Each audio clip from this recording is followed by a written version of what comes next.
furring down. As you can see, the sidewall has compressed. Yes.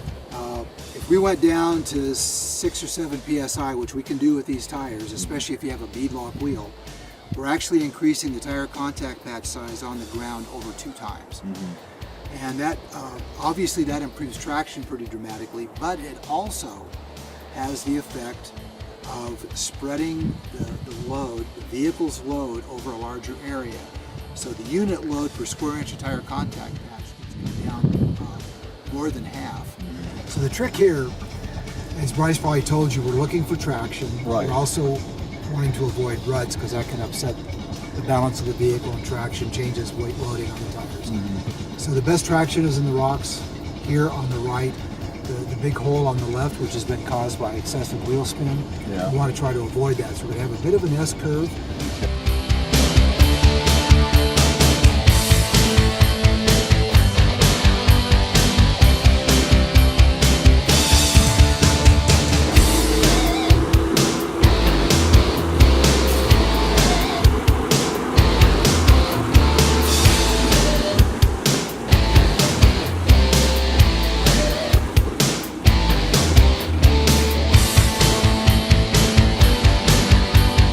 Here is where vehicle positioning is important also, especially if you don't have lockers. It's important to control speed with your left foot on the brake, especially with an automatic, and control the engine torque with the throttle. So as I ease off the brake, what that does is preload the drive line. Right. So if you get wheel spin and then all of a sudden grab traction, you're not going to break an axle or twist a wrench.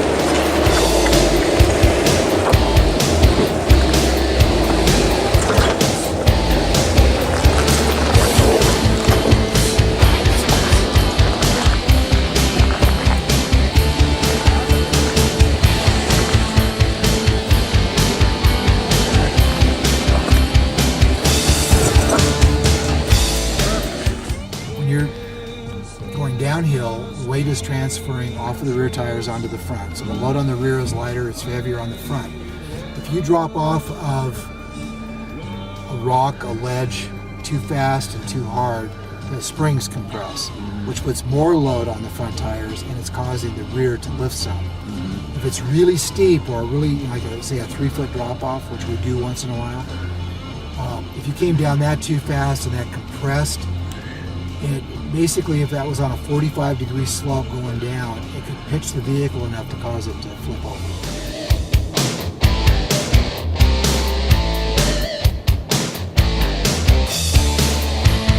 Because if you don't have the sway bar disconnected and don't nail the line here, you're going to get the left front tire maybe as much as 18 inches off the ground. Oh, okay. But with that disconnected, it lets the axle articulate, keeps the vehicle much more stable, and it's always better to have all 4 tires on the ground, or at least close, just because you have better control and stuff. Okay. So we could go way to the right, but we'd get on a pretty steep side slope, and it's just uncomfortable, and you're going to slide because it's really loose dirt.